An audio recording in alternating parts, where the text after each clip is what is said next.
Yo, what's up, people? How you doing tonight?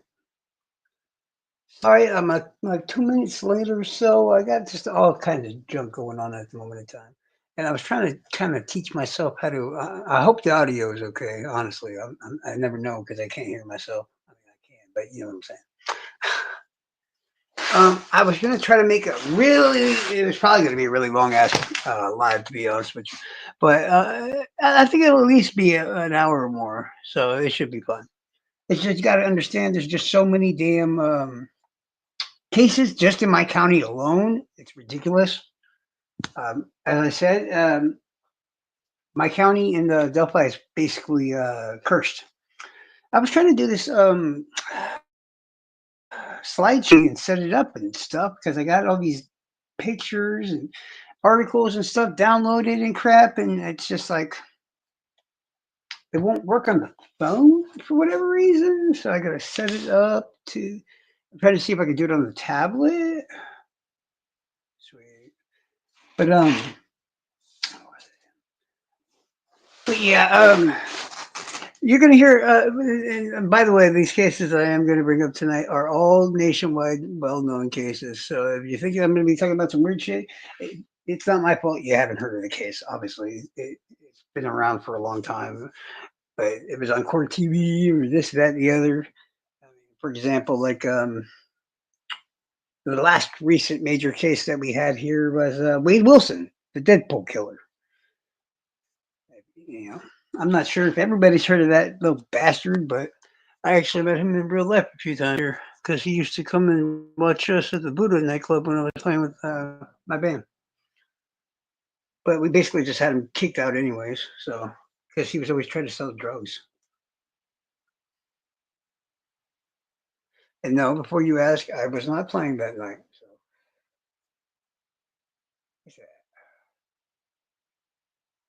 hey, do be amazed. Not everybody has. I went to it, but the ones that have are real assholes about it. I went to a live about him the other night. There's channels that just broadcast his prison calls. I'm like, don't y'all got anything better to do? It's like some real cases to work on. That motherfucker's guilty and put away. Seriously, pardon my French.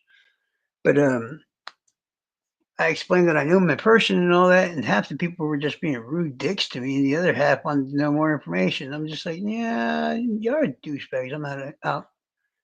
I think it was on Zabby Girl or some craps channel. I go on Pablo. Pablo's all right though. Pablo, his people were cool. um, yeah, should I really? Yeah, I'm supposed to be on a date right now, but I'm making her watch a movie in the other room, and hopefully she gets bored and just sleeps. But yeah. Uh, I just didn't have the heart to tell somebody no or whatever, you know. So that's just how it rolls. But yeah, as I said, it starts off with like Wade Wilson, and that was the last case that I can think of personally that rolled through my county. And we all know that he met a girl, Jennifer Melton, I think, pretty sure, at the Buddha nightclub while live music and all that was going on. And they went back to well, they went to some drug dealer's house to get some weird drugs or whatever, which is why he claims he did all that, which is bullshit. But okay. Then they left, went back to her place. Her and her roommate. I guess the roommate had to get ready, went to sleep, and was getting ready to go to work. They did some things, adult things, and he strangled her when she was asleep or whatever. Then I believe he stole her car, or yeah, pretty sure he stole her car. Went to try to get his ex girlfriend, but she was pretty smart. Apparently, she would not get in the car with him, and there was too many people around for him to just grab her. So he just went for a joyride, I guess, until he found a lady by the name of Diane Ruiz, who he convinced to get into the vehicle with him by acting like he needed directions. And upon doing so, he strangled her as well. And he wasn't sure if she was dead or not. And I don't usually like including details like this, but apparently, just to make sure she was dead, he tossed her out of the vehicle, put her head around the tire, and then ran it over, I think, multiple times until it looked like spaghetti, he said. Yeah. And that was Lee County. So lovely, ain't it? That's your introduction to my county, everybody. Isn't that great? You can already tell it's going to be a lovely conversation about the crimes that happen here, by the way. Can't you? I got 3 collabs coming up. I got Humanimal. I think, yeah, we're going to be doing something soon too. And I got Miss Diana coming in. She going to do something. We're going to bring up therapists and murderers that are therapists and like, I guess murder victims that are therapists. Y'all need, okay, I need you to tell your therapist people to start murdering more people because it's not helping my show, bro. Just saying. It's not helping my show. Your therapists aren't violent enough, man. I was hoping to find some Hannibal Lecter shit. I couldn't even do that. God, y'all are no fun, bro. Hey, Jenny, how you doing? How you doing? And then I got Dave coming on for the long haul trucker thing, so that's gonna be awesome too. But yeah, I think Humanimal, we're gonna set up a panel and we're just trying to figure out the right case or whatever. That's gonna be cool.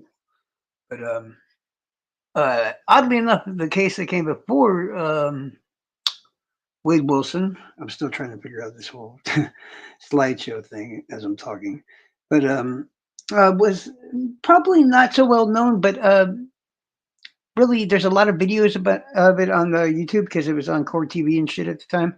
But there was a guy that got arrested for a 1990 double homicide of an 11-year-old girl and her babysitter out of Cape Coral, which is our neighboring city. Um, I was damn near. I was like a reserve jury person, and it was just like Delphi. You know how I don't know if you ever gotten one of those damn jury duty things, right? It's about the size of a postcard. It's one piece of paper, you know. It just tells you what time to be there. Blah blah blah blah blah. Well, let's just say it was it was just like Delphi because Court TV and shit was there. I didn't get this little postcard thing. I got what I a big ass brown envelope. I wasn't expecting anything, so I'm like, what the hell is this shit? I opened it up and there's a little postcard thing in there. Then there's a questionnaire that's like 50 pages long. I took pictures of it all just because it was so weird. And this was 2021, 2022, something like that. Year before Wade Wilson, basically. And in the questionnaire in the other book, it would tell you the suspect's name, what they're being charged with, the victim's names, the whole 9 yards. Because usually, I don't know if it's a supposed to thing, but they don't tell you what kind of trial you're going to be, auditioning, I guess, for. What they do is you just go there and whatever shit you get, you get. If you don't get on the jury, but as I said, and the questionnaire would tell you not to look up the case, which I didn't listen, obviously, because the second I got done reading the name and all that, I was already on YouTube and Google typing the junk in. And apparently, yeah, in 1990 in Cape Coral, there was a double homicide of the babysitter, aka also the roommate of the mom who was at work at the time, and the 11-year-old daughter who she was watching. Whoever it was they thought at the time breaking into the house to rob it when he saw the two victims and he decided to sexually assault both of them very violently and strangle both of them to death. There was DNA and all that found in on both victims and both victims, and, but they had nothing to match it up to basically. Um, no suspect, whoever it was, hadn't been arrested or anything like that, and or at least not for any felony charges until 2017. Trying to remember the story correctly, but the man Jeffrey Zeiler um, got into an argument or whatever with his son or his stepson or whatnot, and pulled the gun out, and the gun accidentally went off and it hit the son, and not an area that was lethal or whatnot, but it was enough to get him a charge of assault with a deadly weapon, which, as we all know, is a felony. And upon conviction or of the felony, they took his DNA and fingerprints, and that's when all of a sudden, boom, he matched up to the story. One girl's name was Lisa Story, and I can't remember what the baby's name was at the moment. And this dude is the biggest piece of shit you have ever. For somebody you don't know because of the case, I think everybody should get a little bit more from it. I was trying to get the video and all that for him, but at one point he testified on his own behalf. For one, he proceeded to get up there, and his claim was that the only reason his DNA was found on the victims was because over a year or so earlier, over a year, mind you, he had probably banged her mom and just didn't remember it, and that she was a dirty um, pig, and that's why the DNA was found. That didn't wash her sheets. I'm not even joking. It's on YouTube. I wanted to get that joke and show everybody. What? Faye, what are you doing here? Make Jenny a mod? Okay. No problem. Faye, I missed you. Dun, dun, dun. Jenny with mod powers? What will the world do? Wait, I might have to go to the YouTube thing to do that. Well, actually, hold on. Deal with the silence for a minute. I'll be right back. I'll probably make Faye one too. Okay. Be right back, guys.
Not sure if you can hear me or not, but yeah, I modded both of you guys.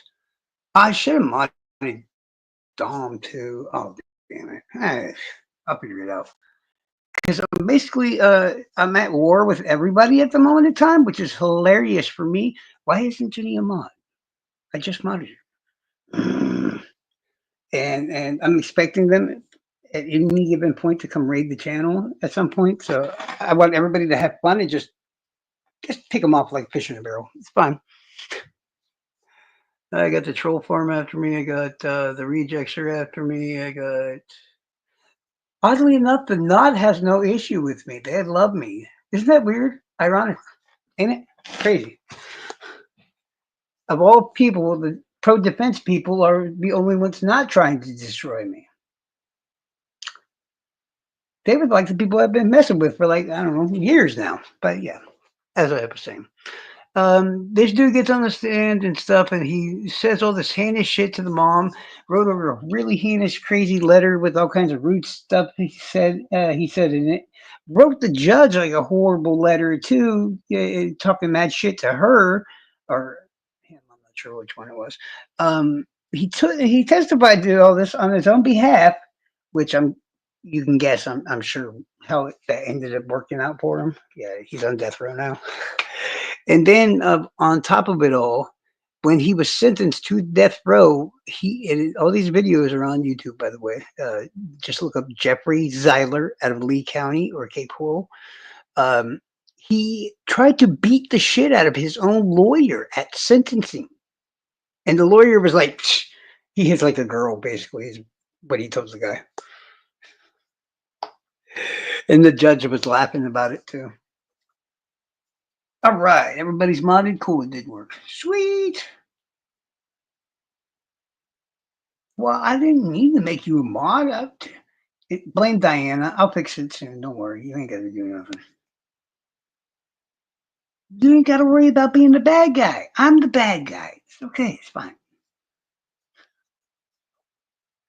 Faye, man, Faye. I'm sure Faye will enjoy picking off these people. But yeah, that was. I was like a reserve juror on that trial. Honestly, I really wanted to be on the actual jury itself, but and then they kicked me off of the jury altogether because I had lied about an earlier question, and then they asked me the question again, and the second time I kind of told the truth, and they were like, "Oh, you can't be here." I'm like, "Yeah, I figured." Because the question that I lied about was they specifically asked that was there any relatives or loved ones close to you that have ever been murdered? And I knew if I had said yes, they were not going to let me on the jury. So I lied. But then I told the truth, so it's fine. But then I got kicked off the jury, so that's up. But yeah, he got a unanimous vote to be put on death row and stuff. See, Florida's different than a lot of other states. To You just need a majority vote of at least 8 votes out of the 12 to put somebody on death row. I think in Wade Wilson's case for the two murders, one of the murders, he got an 8 and 4. So he had 8 yes, 4 no. So he got death row for Melton. And then he had a 10 and 2 for Diane Ruiz. So he basically is on there for, yeah, he's screwed on both accounts. And it's crazy that I did all this because as I was getting ready and getting all the stuff together that I was trying to do it right with for this live, I noticed that I had an email or whatever from the Lee County district attorney or whatever, and they were informing me that there's been an update, and I'm not sure how to take it, but it might mean that I'm going to end up being busy soon. That's all I can say. Well, I know I can say more than that, but apparently Daniel Owen Conahan, the Hog Trail Killer, is requesting DNA evidence on 5 items be retested, or no, tested, since this was like the early 90s, mid 90s. Um, and if there's any DNA found on these items or whatever, there's a good chance that he might even get a retrial, which would mean all the witnesses and all that other stuff would be required to come back and testify all over again, even though he's 70 years old. And that just happened in February or so. That they started getting ready to do that. So, and they are apparently already going. Judges has been assigned in the case again, and they're getting ready to do that testing. I'm not sure how I feel about it, honestly. I'd love to be able to get on that stand though and face him down, just like I did that day when I was a kid, and tell send his ass. I will be there when he is executed, and I don't care if I got to do it myself. But he's not gonna be back on the streets. I'll tell you that much. Ain't gonna happen. The dude's got 23 to 25 or 20, no 26 murders attached to him, but a conviction for only one. If he actually thinks he's going to get walk the, he ain't Casey Anthony, man. I'm gonna make sure he's done. But yeah, on the slideshow stuff, I actually wanted to. I got pictures of my cousin and everything else. So that's why if I sound like a little distant at points in time, it's because I'm still trying to figure out how to do this stupid slideshow thing. But I might just have to set it up later on with the laptop or some shit. But yeah, that I didn't know that till today. Oddly enough, at the same time, right after I made the link for this live, I checked my main email, which is not the one everybody knows that I have, and I see the email sitting there, and I'm like, what the fuck? So yeah, that's the interesting news. And at some point, I'm kind of trying to go in a timeline of last things that occurred here. Um, so it'll be a few before we get to my cousin and all that other stuff. So why is it so quiet in the middle of her work? She better not be stealing my TV. Oh yeah, okay. But I'm also relying mainly on memory, so yeah, bear with me. Because I had everything set up perfectly, and then yeah, then what was it? Oh, okay. Before Zyler, we had a lady by the name of Christine Silvers or whatnot. She was a holistic doctor, and even though she technically was from the next county over, where they found the body and all that other stuff was actually right in the borders of our county. And she was bludgeoned to death. Oh, not her last name is Severs, by the way. My bad. Um, she was found bludgeoned to death, and the case kind of went cold for a few years actually before they found two convicts, including a guy that called himself the Hammer, in prison. And apparently, that became an important detail, even though these guys had not been to Florida or had never been to Florida, apparently. But somehow they were, how do I put this without giving the details away? Somehow they were able to track these guys from, I think, Oregon, actually, or somewhere near Oregon, maybe Washington. Oh, it's one of those states nearby. But they had drove there under the radar all the way from a state in that area to get here, bashed your brains in with a damn hammer, and then drove back nonchalantly like they were never here in the first place. But you know how it is when you got multiple suspects and everything else. There's always going to be one that just can't shut the fuck up, and that's exactly what happened. And the hammer in him got popped, and then in the process for interrogation and all that other stuff of the hammer and the other guy, well, guess what? The police found out that the only reason they did this murder was because they were paid and hired by her husband, Mark Siebers. It's also believed there was some weird homosexual shit going on between the hammer and Mark. Yeah. I need to do a little deep dive on that case for you because I forgot all about it when I was talking about my local cases until just today. And now that I remember it, I'm like, it's kind of interesting. I might bring that up to everybody.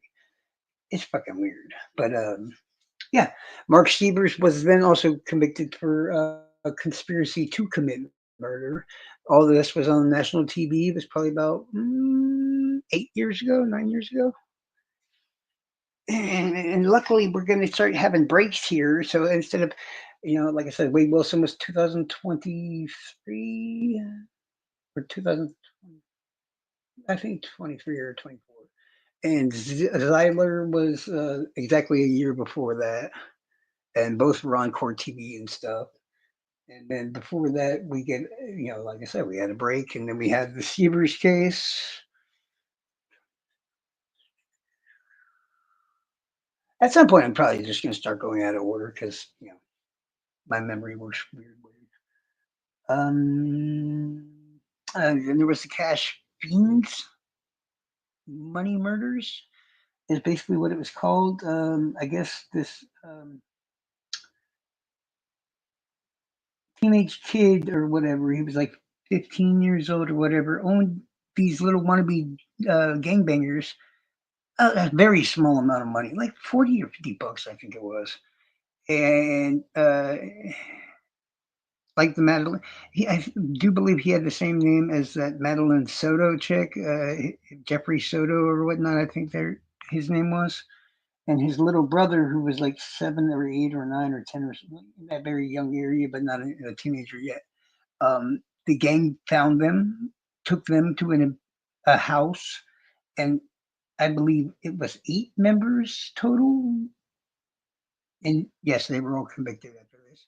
Um, tortured and murdered these two kids over that small amount of money. And once again, it was Cape Coral. Fort Myers is pretty bad in its own, but yeah, Cape Coral damn sure knows how to get hang, I guess, because like I said, Zyler, Wade Wilson, and all three of these are from Cape Coral, and there's more coming. Um, yeah, like I said, they tortured the kids, murdered them, and all eight of them were arrested. I think the one girl has been released at this point, and these murders would have been about 12 to 15 years ago. And well, like I said, I had video downloading, I had slideshows ready, prepared, and set up. Everything always just falls apart right when I decide to do a thing. But I don't really care. People don't want to listen, they don't ain't got to listen. I'm not trying to make them do. I felt like going live. I was supposed to go live last night, but Dave was on, and I didn't want to cock block Dave, so I waited to do it till the night instead. Plus, like I'm going to do deep dives on multiple of these cases or whatever because there's including the Hog Trail murders and stuff, and there's still always a chance that like the Fort Myers 8 and the Hog Trail murders aren't linked, which it's highly doubtful at this point, as I'm basically the one that proves the link exists in the first place. So yeah. I'm technically still a witness, so yeah, I'm pretty sure it's not a Keegan Klein. Either the Kleins helped Richard Allen kind of thing, because we can establish the link between the bad guys, each set of victims, basically, in multiple ways, mind you. Cash me monies, yeah. Multiple, the ones that actually did the killing in the Soto case or whatever, they got put on death row. One or two of them got put on life, and then the rest of them got time spans of like 25 to life. And then the one girl who just was there for but did nothing, I do believe she's finally been released after almost 15 years. Um,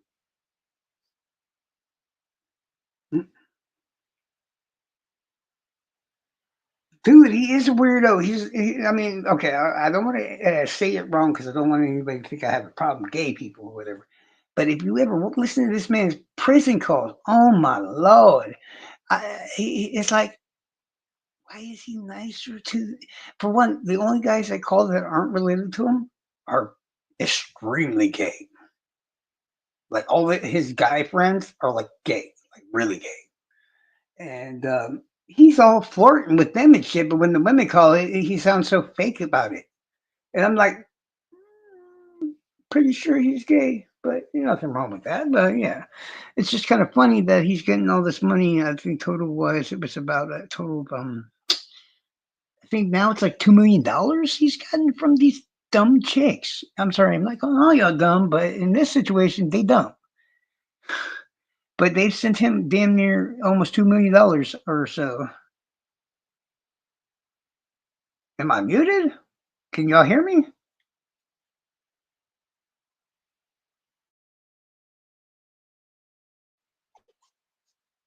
I don't believe I'm muted. Can y'all hear me or no? Hello. Okay.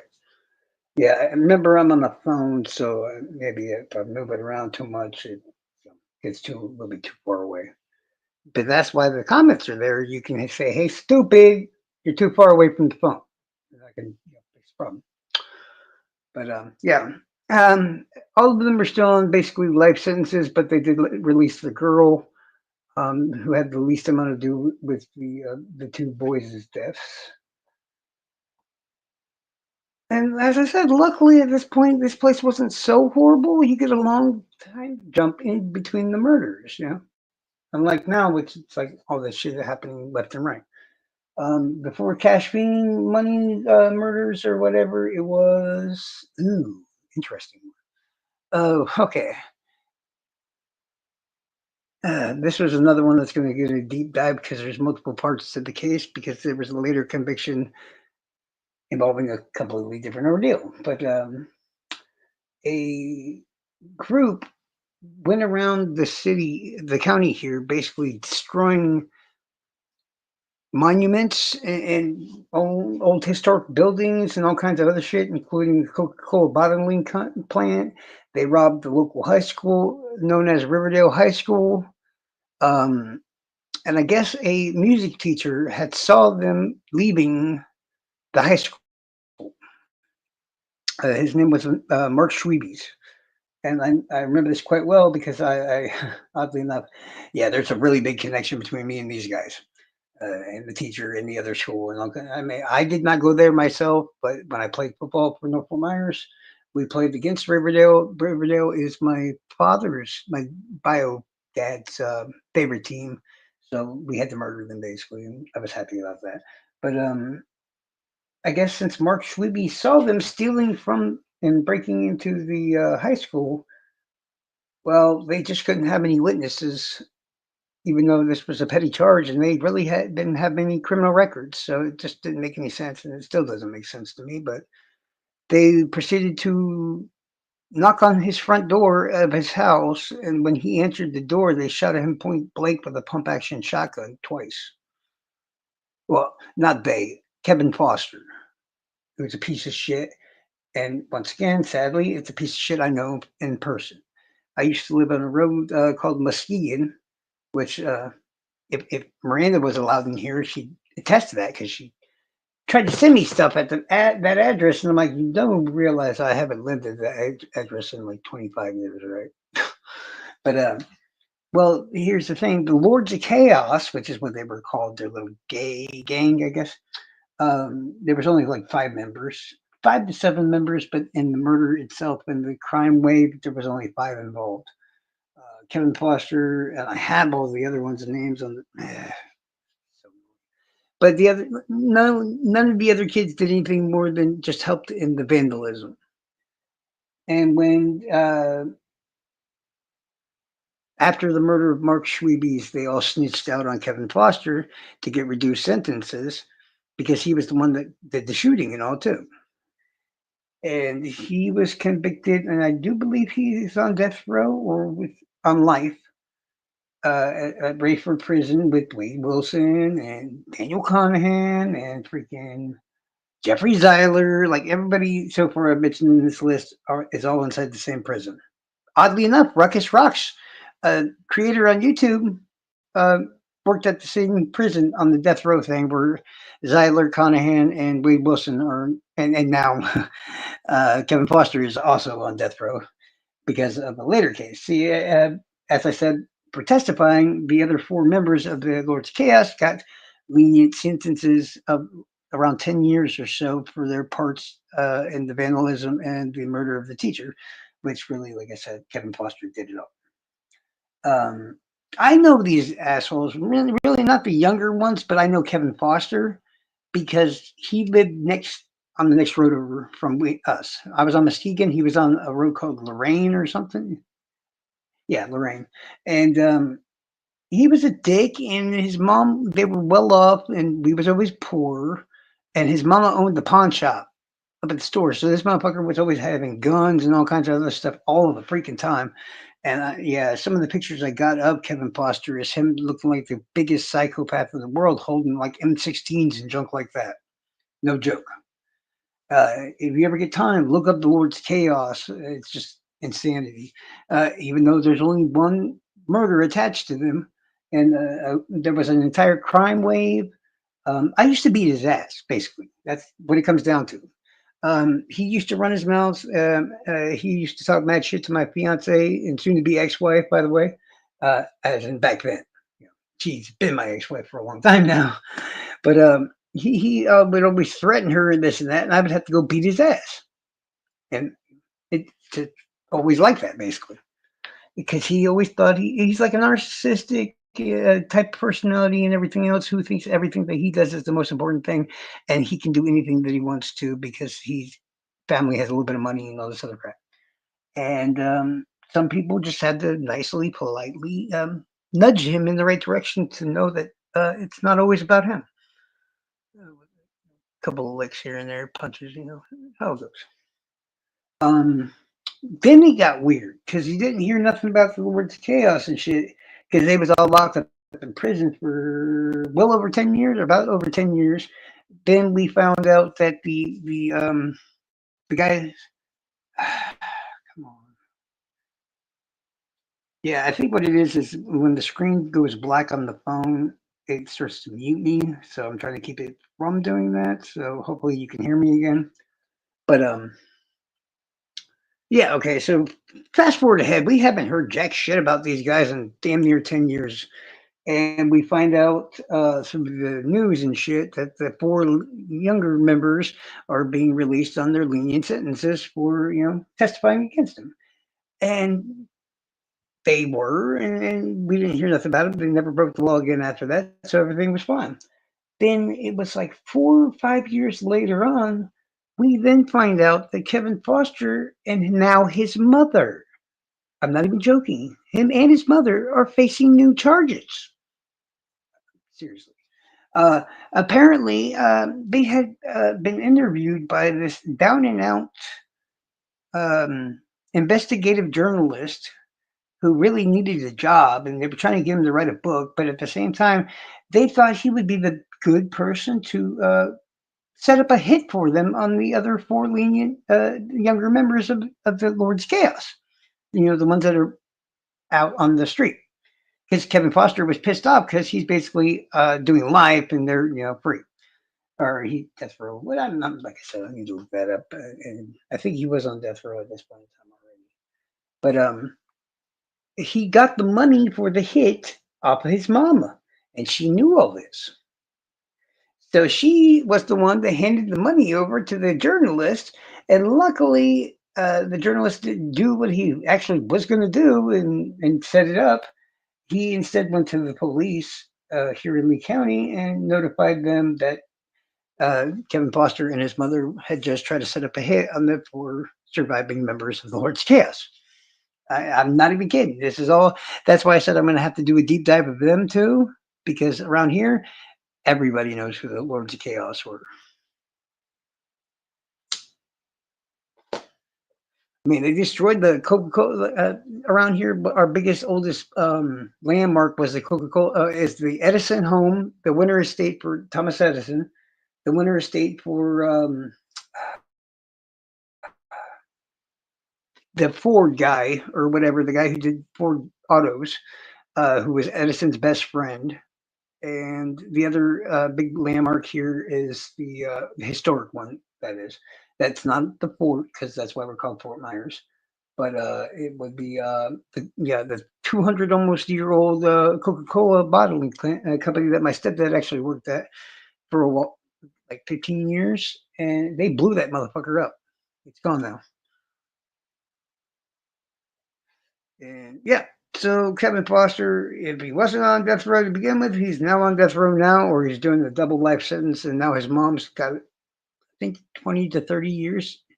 But this all was like 7 or 8 years ago, I think. So yeah, she probably got 10 more years, give or take, because Florida has a tendency to make this their convicts and stuff serve a minimum sentence of 70 to 90% of their sentence. So yes, she's fucked too. And I couldn't think of a better person. Honestly, she was a bitch. Straight up. I couldn't stand that lady. Her son got that way because she just what's the word I'm looking for? Um Not entitled, but it's like when you give a junkie some money or something like that. It's like basically you're pushing them to keep acting like a piece of shit rather than try to get them to act like the adult they should be.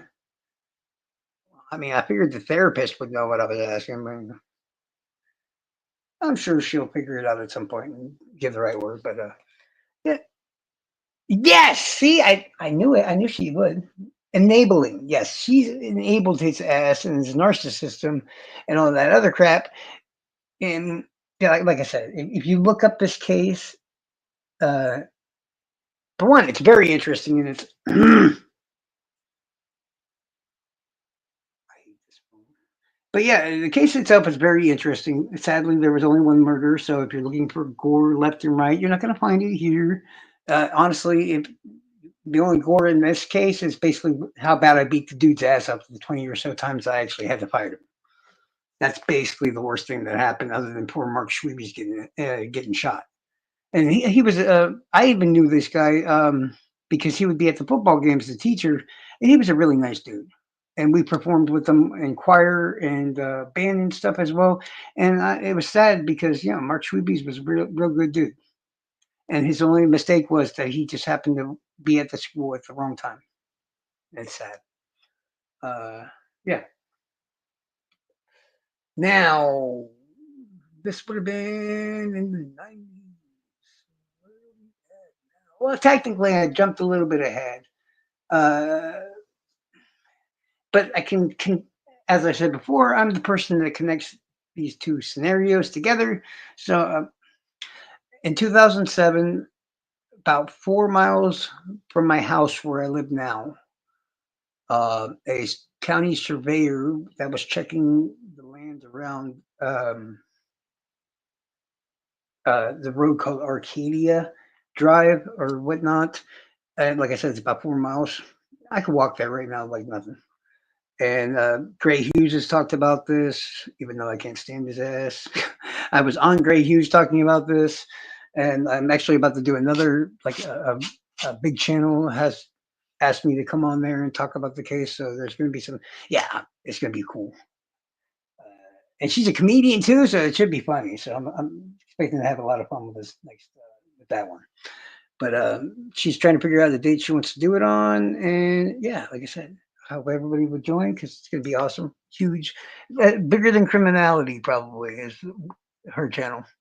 But yeah, it's about the same size, if not a little bit bigger than criminality. So the chat's got like 500-600 people in it usually all the time. It's a fun place. She's a stand-up comedian. Her YouTube account's Oblivious Benson. And as I said, she's a stand-up comedian. She's hilarious to me, at least. Um, yeah, she got quite a bit of people that follow her and stuff like that. I met her through the troll farm and stuff, so it should be interesting.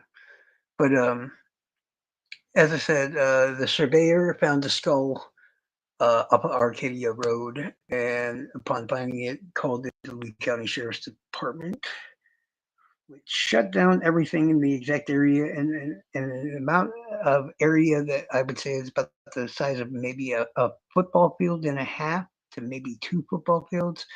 They proceeded to find 8 skeletons, completely full skeletons, no flesh on them, none of that, no clothes, no weapons, no anything, just skeletons.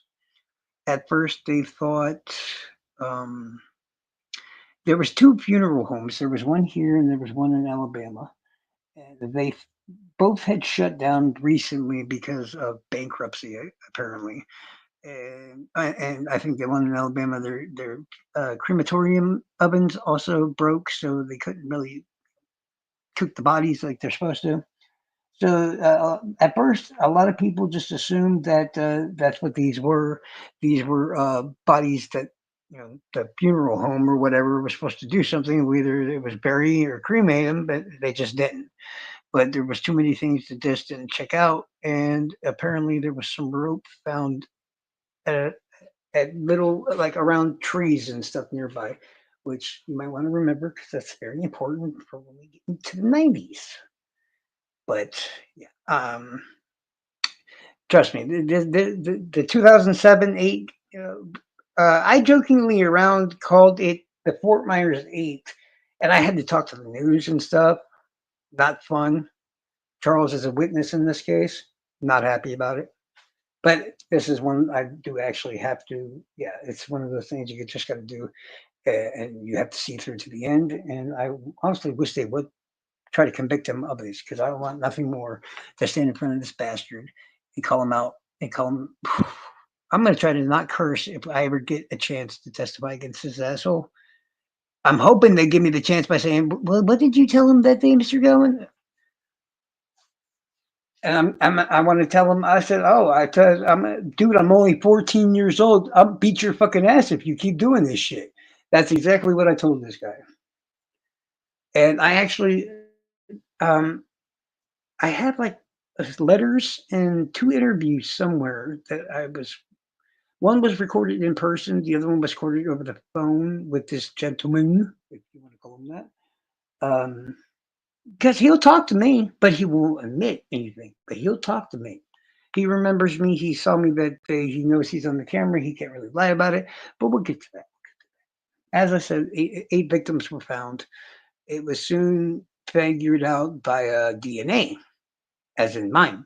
They took my DNA because I was the one that filed the missing persons report and everything on John C. Blevins, my cousin, who went missing in 1995, 96. Yeah, right in that area at the time. He was 38 years old at that exact moment of time. I'm trying to figure out a way right now that I can upload some of his pictures or whatever because I have them ready to go.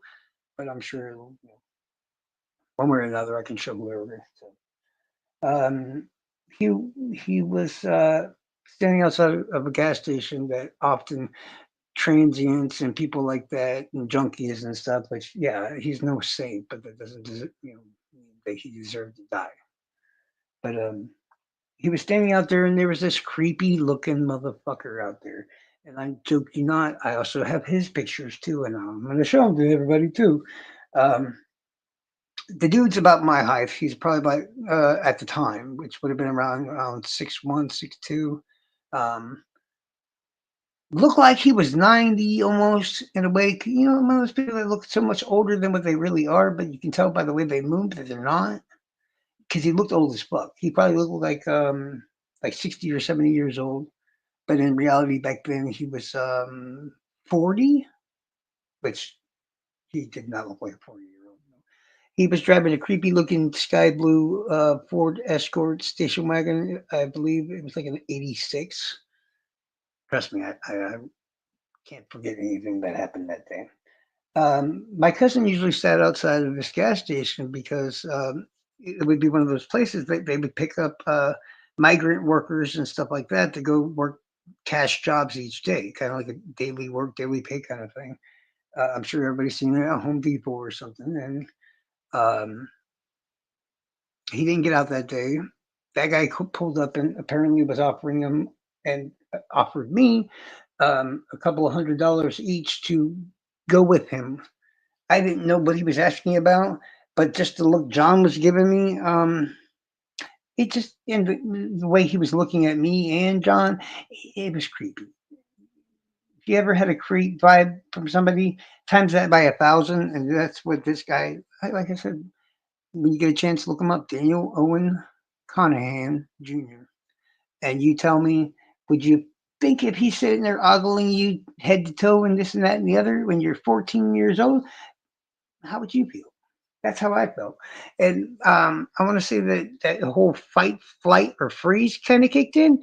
So rather than continue the conversation, I started screaming at the guy as I walked in the store. And mind you, I know I said I was 14, and that is true.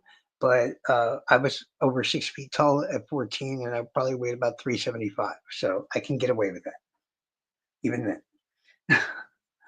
And I went inside, bought some cigarettes or something like that, and then I left. And I don't want to hear it. Well, Taz, you 14 years old. How are you? Shh. Not important. Remember, I'm 6 feet, something tall. They don't know I'm 13, 14, or no, 14 years old. But when I came out of the store, John and the guy was gone. And the this is where shit starts getting weird for me of all people, because about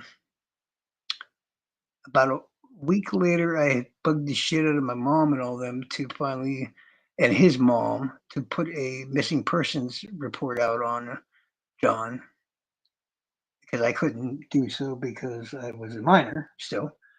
Um, and the detectives they came over to the house, and I started to tell them what I saw that day, and they kind of stopped me from talking and said, we'd prefer if you came down to the police department or the sheriff's department or whatnot, and we can have the conversation there.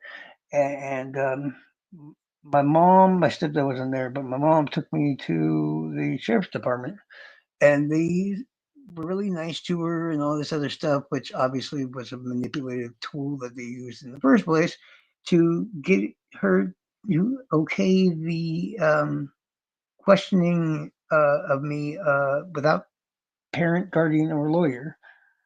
Um, as I said, I was 14 years old at the time. They pulled me into an interrogation room, and basically, I got the first day I was there. It was like between 6 and 8 hours, because it's hard to tell in those places um, what time it is or how long you've been there because there's no clocks, there's none of that. All the walls are white. You'll find nothing but a couple of chairs and a table and stuff, and usually the table has like a thing where you can put handcuffs and lock them in there. And yeah, as I was a kid, and they started doing the breed technique shit on me that they did a real bad version of in the whole Delphi thing against Richard Allen. But these guys were very calm and very smart about it. And they also added some other things to their interrogation that included asking multiple questions without giving you a chance to answer because they're hoping that if you jump ahead and try to answer one of them, that they can say that, well, you answered yes to the first question, when in reality you were saying yes to the third question because they would make it easier to answer questions long into the line. I would have to catch myself and go and stop and literally tell these. I was told later on these were major case detectives for the county that specialized in high profile homicides and crimes. Um, I kept having to stop myself. I'm like, and ask them if they were done with their chain of questions, and they would say, "Yeah, why?" And then I'd have to say, "Well, okay, what I'm going to do is I'm going to answer that first question, then the second, then the third, then the fourth, and after that, I proceeded to do just that." And it probably happened like 10 different times. And it just happened so much times that you're sitting there trying to think, no, I'm pretty sure you are trying to pull some shit on me, and I'm not going to play your games. But I got pretty annoyed and pissed off by the end of the whole damn thing. But yeah, I didn't budge. I didn't change any story or anything like that. I told them exactly what I remembered, and they let me go because they had nothing on me, obviously. Um, at this exact moment in time, they're also procuring the videotape from the security cameras at the gas station that all this occurred at. And I didn't see them for like almost 2 weeks or so, a week to 2 weeks. Finally, the cops came back or called us, said, "Can you come back in for another interview?" But this time there wasn't no games, there was no tactics, there was none of the rude things because, oh, what? Yeah, you dumb fucking cops. Apparently they watched the video camera and guess what? Everything I said, detail by detail, from the car to the color to the guy with the creepy fucking glasses, with the Dahmer glasses. Yeah, yeah. Swear to God. Everything was just as I said, and even the cashier at the store itself uh, saw a little bit and confirmed everything I said as well. So yeah, and that was the second time I got interrogated over this case, which I'll talk more about that once we get to that point. Oh, they did ask me to come back in 2007 when the 8 victims, the Fort Myers 8 were found, because they proceeded to ask me for a sample of DNA, and they asked my mom and his mom all to get a sample of DNA. And the first identified victim of the Fort Myers 8 was John C. Blevins, my cousin. Um, to this day, only four of the Fort Myers 8 have been identified. Um, Jonathan Tehei, Eric Kohler, and shoot, I know what the third one name is. Where's that? Because honestly, one of the most important things to me about these thing is, but I know as far as the earlier murders that aren't the Fort Myers 8, that are more stretched out and less less in one area. You see, Conahan's known as a nesting killer or a cluster killer. I'm guessing like what we're seeing out of the New England serial killer we're hearing about now, and Huerman and the Lisk killer. You know, they get it comfortable. They have a spot and stuff that they like to put the victims, probably because they want to return to the victims later on to get that feeling of like that rush, that of what they did and all this other crap. So sadly, yeah, that's exactly what occurred in this case. And they were able to find multiple reasons to link these eight victims to Daniel Conahan, even though Conahan had been in jail since 1996.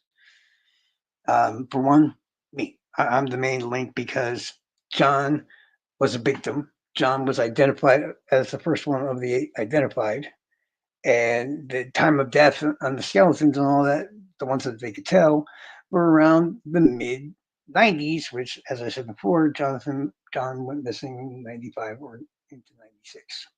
So it all checked out, and we have a witness establishing the link and connection.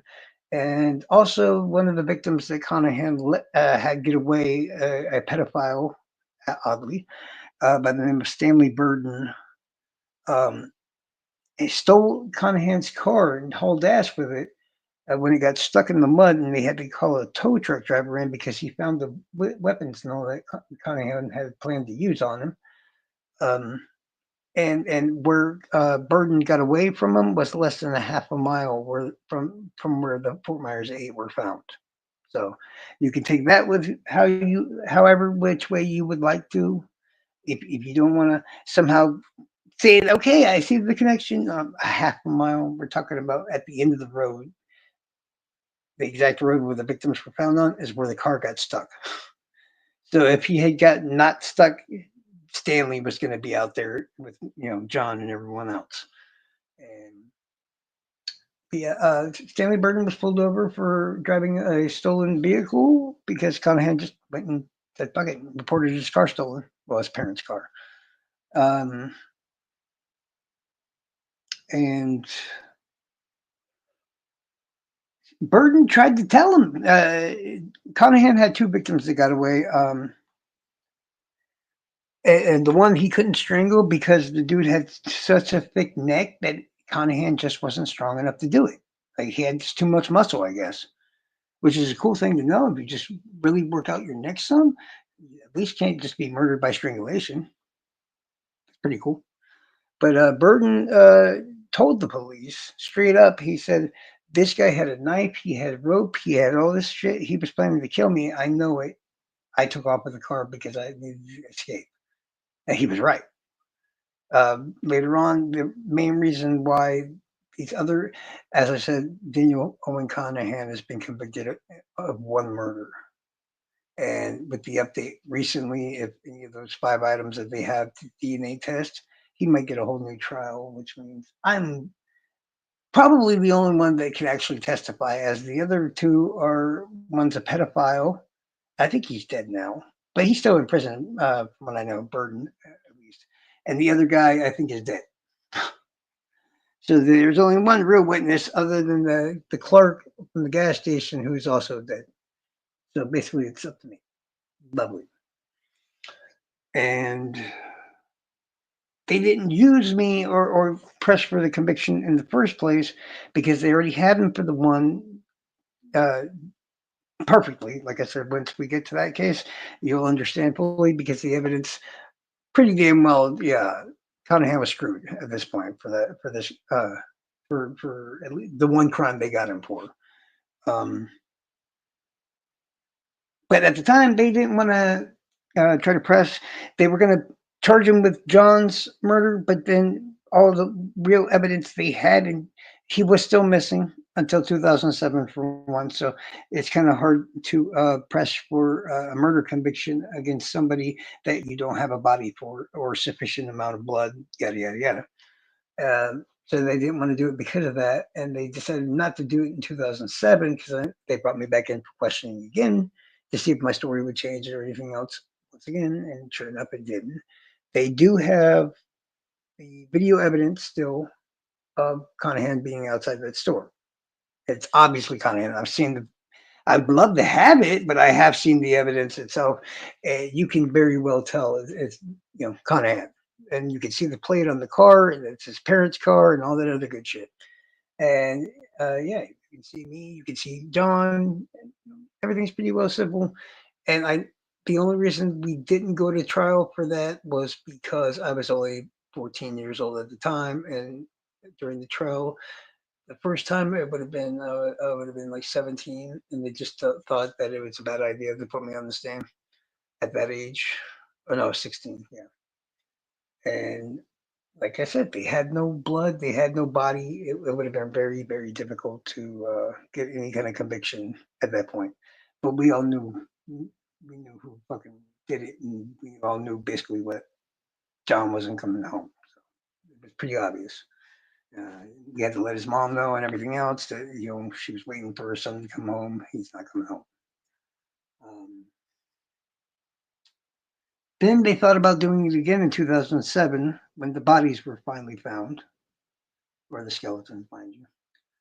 But once again, because the total cost, they said that the trial would probably take at least well over $1 million to $2 million plus to try to get him convicted, and the county just didn't want to do it. Straight up, plain and simple, they weren't willing to pay that price.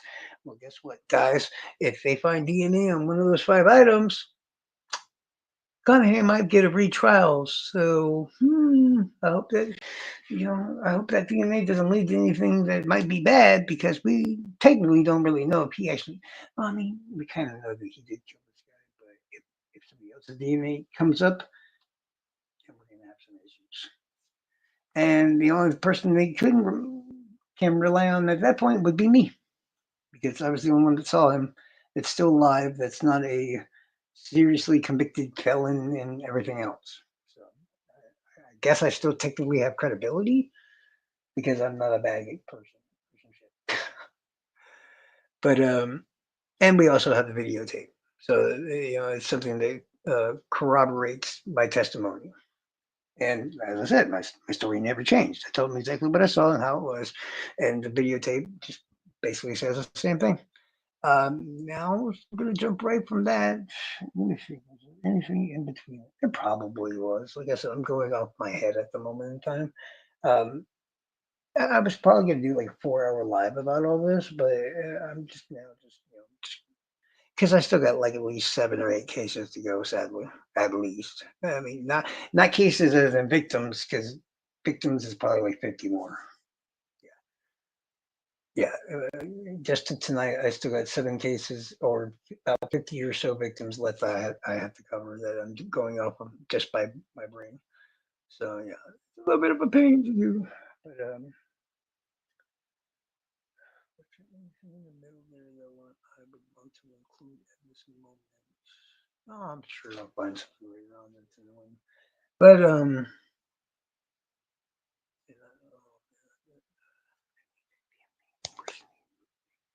that's probably my phone. Hopefully, it doesn't make weird sounds.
almost accidentally left the camera on. Haha, suckers. Ain't gonna happen. Well, I mean, I gotta get a haircut tomorrow because I keep putting it off. But yeah, after I get a haircut, I have no problem in going on live with the camera and stuff. So, because I got all these collabs coming soon, as I said, there's at least three of them, and I plan on being on camera for those. So, you don't worry. I mean, I'm sure some of the people around here that's gonna watch this or is watching this, at least one of them seen me. Uh, no, everybody's seen my picture, but yeah, on camera as well because I used to do lives on camera all the time, but I deleted that channel. So ha ha ha, you can't find them anymore. But yes, as I was saying, oh yeah, person I'm not going to mention by name at the moment in time that sent me a text. It was more a joke than anything. It was just odd that it was being said just like the other one. I guess I'll explain better when the live's over or whatever. So it was just like yeah, a humorous type thing. Um, yeah, so we're gonna go from 2007 to 95, 96. Man, how would I be done, girl? I got 7 cases and at least probably 50 victims still left. And we ain't. Oh shit! Damn it, I forgot. Oh man, when was that? Shit. I might have skipped something that was kind of important. One second, I gotta check. Well, technically, I didn't skip it because, okay, yeah, they found the victims in 2007. If I remember right, around that exact time in Naples, which is also Lee County, we have 2 more cases. I know I sound happy, but it's not a happy thing at all. Just trust me. Um, I'm going to get the date right. So, where's it at? One second. This is another one that I want to do a deep dive into. They just came out with a podcast involving it. And yeah, oh shit, yeah, okay. One of these victims went missing in 2008, and the other one went missing in 2004. So honestly, it's not that big of a deal that I put the Fort Myers 8 beforehand because they were all found in 2007. Now I can talk about these guys. Okay, now we're going to talk about the disappearances and assumed homicides of Terrence Williams and Felipe Santos out of Naples, which once again is the majority of that county is Lee County once again. Yay! It's still attached to me. Um, this one's kind of yeah. Be prepared because it's crazy. Um, both of these victims were seen with one person, the same exact person, who proceeded to lie to his superior officers. You heard that right, officers. He was a deputy.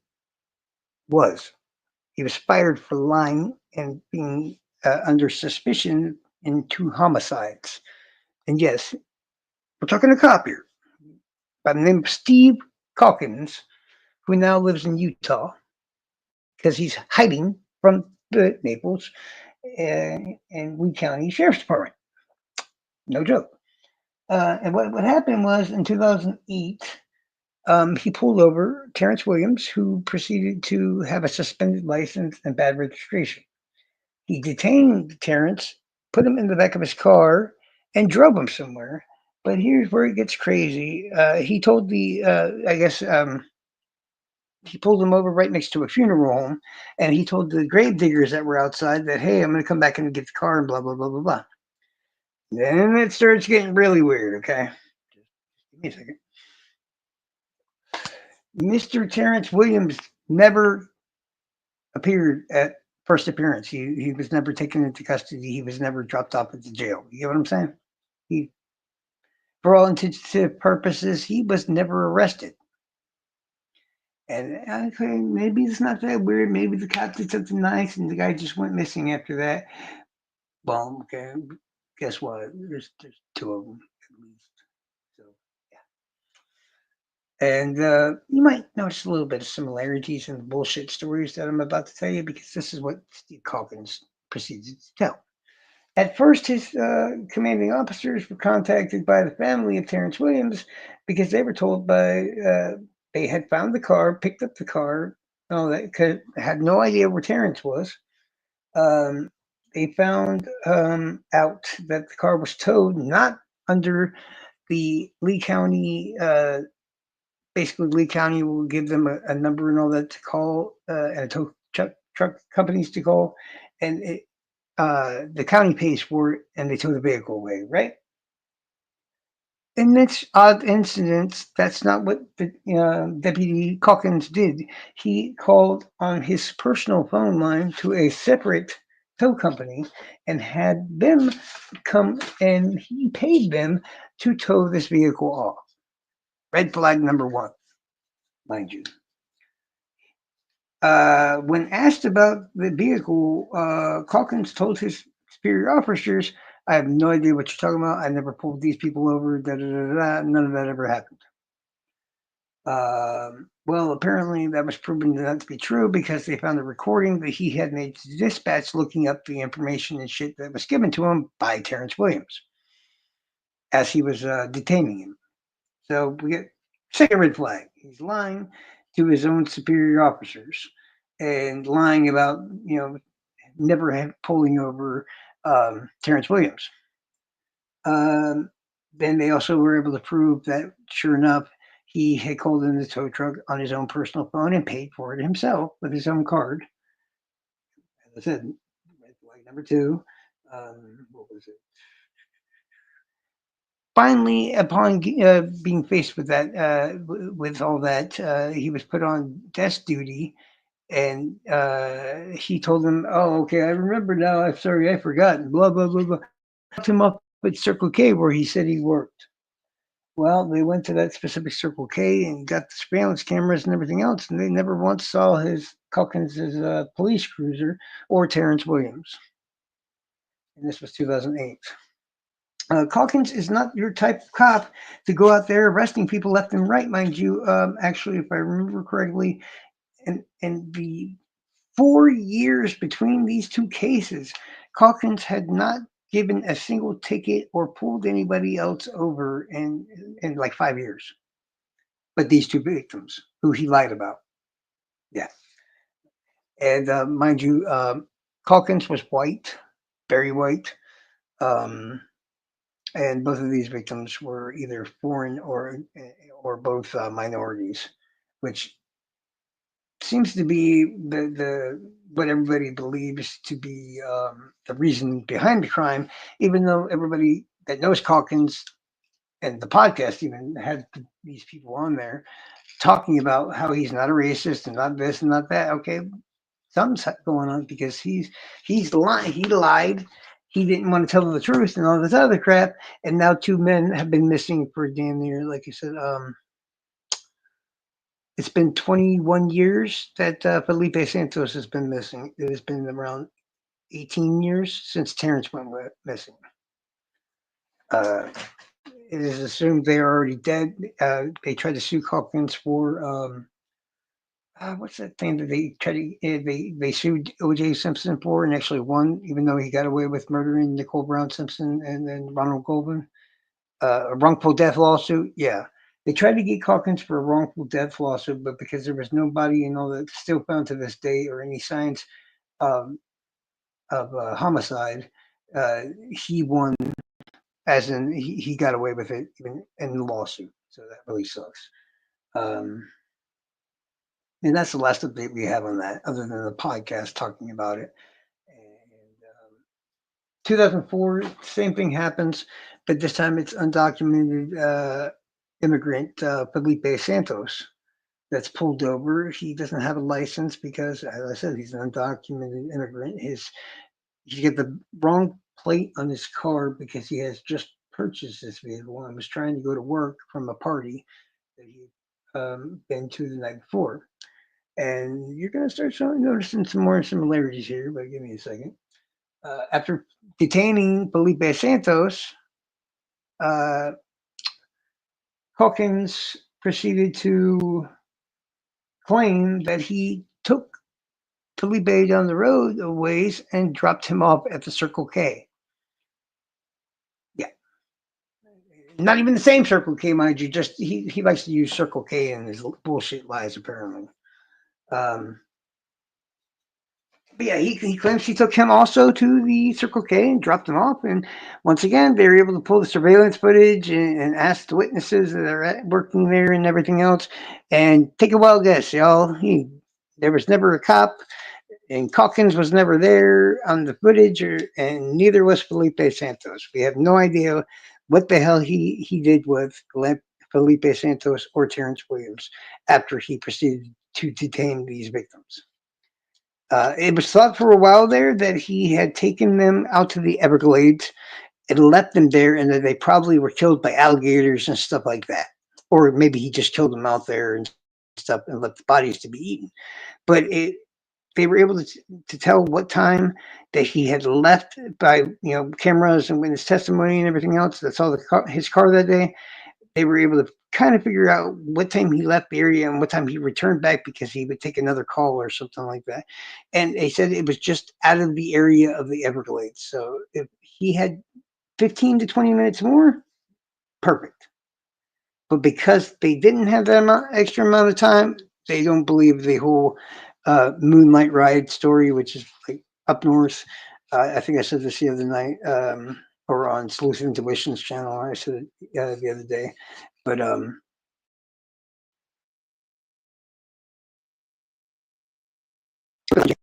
the white cops would take the drunk indigenous people that they would find that were drinking out drunk in public and stuff, and they would take them miles out of the city, take their shoes, their socks, their jackets and shit, and just basically left them with the basic essential clothing, and then make them walk back while it's a blizzard going on. And I guess all was fine until they started not making it back.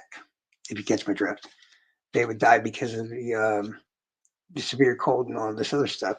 And a few cops were actually taken into custody and arrested for that and convicted. I think, yeah, in Canada and Alaska. And basically, they would call it a moonlit drive because they would, you know, take them into to the middle of nowhere, drop them off, and make them walk back. And they wonder if Calkins did this, but instead used the Everglades as his dump spot. Um, But yeah, still to this day, nothing has ever been known, heard of anything. I've actually talked to the family of Felipe Santos, but not Terrence Williams. They're lovely people and stuff. Um, and they have no idea what happened to their sons to this day. Um, I think it was 2010 or 2012. Oddly enough, Medea, aka the actor known as Tyler Perry, flew all the way down here because he's big on civil rights and stuff like that. And as I said, both of these victims are minorities, and Calkins is white. And Tyler Perry offered over $200,000 of his own money for information leading to the apprehension of Steve Calkins or the whereabouts of Terrence Williams or Felipe Santos. But as of yet, nothing. Not at all. The podcast found out nothing. The investigating officers who actually worked their ass off trying to figure out what Calkins did with them, which I've seen their investigation. It was pretty good. He he wouldn't go visit the bodies. You know, if he did something, which I'm sure he did, and hid the body somewhere, he's not. He's smart enough to keep from being figured out because he didn't lead them anywhere. They said there was a lake that he visited multiple times, and but they went and drug this lake like 5 times, I think, so far, and found nothing. So they think that the truth is somewhere around or in that lake. But as I said, they drug it 5 times. They found nothing. The whole damn lake, sonar, the whole 9 yards. If they weren't, if the owner wasn't a big old pedophile, I'd say that maybe they should get adventures and that scuba diving group out there. And but yeah, now that we know that one Jared or whatever is a fucking pedophile, yeah, I'd rather just keep. We got enough pedophiles here in Florida, being having Disney here and shit. You don't need another one. You know what I mean? Just get somebody out there with, hell, I'll go do it if I can just keep them assholes out of here because I'm certified myself. But yeah, either he buried them around the lake, they think, or they're somehow still in the lake. And they're still trying to find more victims because it just seems really odd for him to start doing this because he was damn near retirement when all this happened. And that was, yeah, the disappearance of Felipe Santos and Terrence Williams.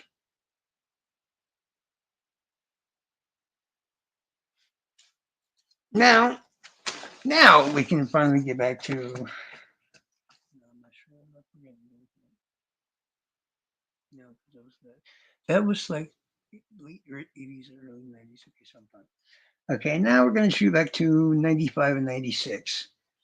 A dog, a family lives out in the woods in a wooded area. That's where their house is. A really nice woodsy house. I had the documentary and everything from back then downloaded. I was hoping to play it, but yeah, YouTube just doesn't like me very much apparently. And well, apparently for the past couple of weeks, this dog had been popping up to its owners with different bones in its mouth, and they didn't think too much of it. As I said, it's a wooded area, so no big deal. You know, animals die all the time, especially in Florida. Until the dog proceeds to walk up with a human skull in its mouth, or I think it was a jawbone or a skull, something like that. And it looked so much like a human bone that, of course, well, they called the sheriff's department, which at this point would have been Northport, which is not this county. But I can include this crime because, for one, as I said before, it's directly linked to the Fort Myers 8, which is Lee County. For two, at least 3 or 4 of these murders also occurred in Lee County. So, yeah. From Northport all the way down past Naples, which would be a total of at least 4 different counties. Yeah, including the Punta Gorda, Port Charlotte, Charlotte County, Collier County, Lee County, Sarasota County, and Bradenton County. That is the 4 or 5 counties or whatever that the Hog Trail killer used as his playground, basically. He would drive around from city to city as I 75, the major interstate, had just been installed. And we were all just tiny little towns and shit back then. He would find these down and out people, junkies, you know, low risk victims is what we call them, sex workers, junkies, transients. You know, people that if you end up going missing, nobody's going to freak out looking for you.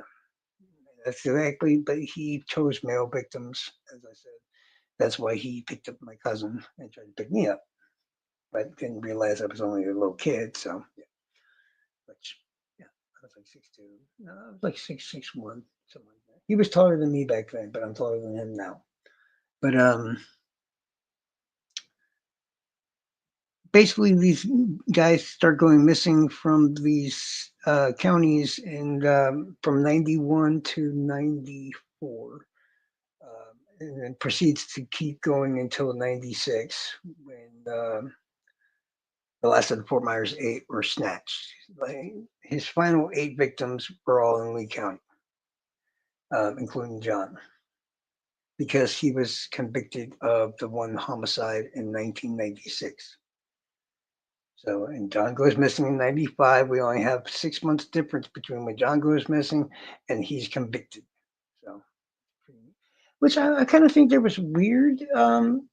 There seems to be a hell of a conflict of interest in this whole damn thing that I seem to be the only one that's noticed because, oddly enough, I'm related to one of the victims, you know, proven.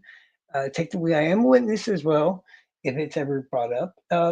But oddly enough, the judge was Judge Blackwell, which by marriage is my great uncle who's now passed away.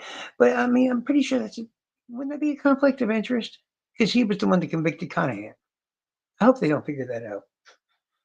Basically, my dad's sister, Gwen, is married to Brian Blackwell, and Brian Blackwell's dad, who, by the way, Brian Blackwell, my uncle, designed the entire Lee County justice system that you saw Wade Wilson and all them testifying in, because he's an architect, and his dad is a judge. Yeah. So I'm hoping they just don't figure that out because from what I know about Blackwell, the judge, he was very fair. Everybody loved him, and I doubt he did anything weird at the time. And honestly, I don't even think they were married at the time, so it might be fine. But yeah, I'm related to the judge by marriage and a victim. Um, yeah, between 90 and 95. Yeah. A total number of, well, they're still finding them, honestly. The last victim remains that they found was probably in 2018, where they found two more victims. And all these different out of the way areas, they would find them partially buried and stuff like that with no clothes, nothing, but they would find rope tied around a tree. It seems to be Cunahan's modus operandi. He would convince the victims for a couple $100 that he was going to take fake um, S&M photos, basically BDSM kind of thing, fake pictures, and he was going to make it look like he had tied them to a tree, and then take the dirty photos, and that's what they were getting paid for. The problem was when it come time to tie them to the tree, he really tied them to the tree, and then he proceeded to. Well, we don't know in which order he did these things in, but he sexually assaulted, mutilated the genitals with a big ass hunting knife, and strangled the victims. That is exactly what happened to every single one of them. Uh, and the majority of their genitals were never found. So that's another thing.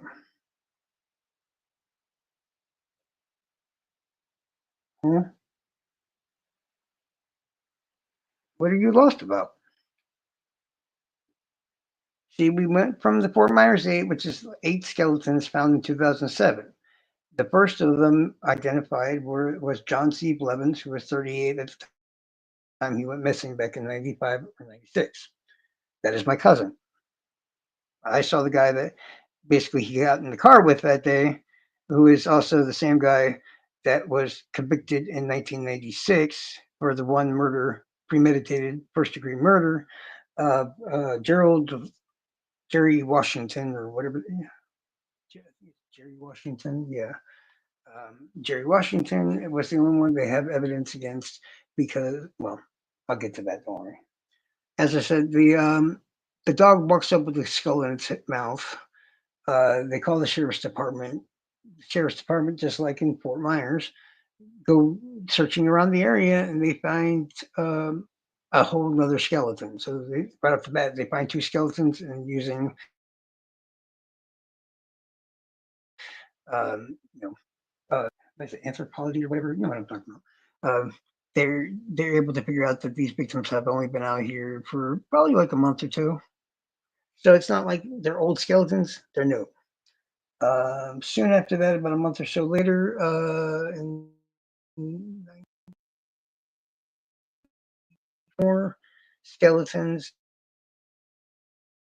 in another area, but this time it's Porn, which is about 20 minutes away. Um, about 2 months later, they find two more skeletons. No, wait, not skeletons. It was three victims in Punta Gorda, and one of those victims. Now, Punta Gorda is half in this county, half in the next. So it's a little bit of a weird kind of situation. And since these victims were found partially on the Lee County side, that's where the one conviction comes from. One of these victims had only been out there a couple of days. So it wasn't just a skeleton anymore. They found two skeletons, three skeletons, one completely skeletonized. The other one was had some materials, flesh and all that still on it. And then the third victim, as I said, was only out there for like 3 or 4 days. They still could see what he looked like. In fact, I actually had a picture of his body at the crime scene. I was going to include on the slideshow because it didn't show anything bad, but even though he was stripped down, they didn't show that part. The key piece of evidence seems to be in this case, other than the witnesses, once again, witnesses, several witnesses that knew Gerald Washington and stuff. Uh,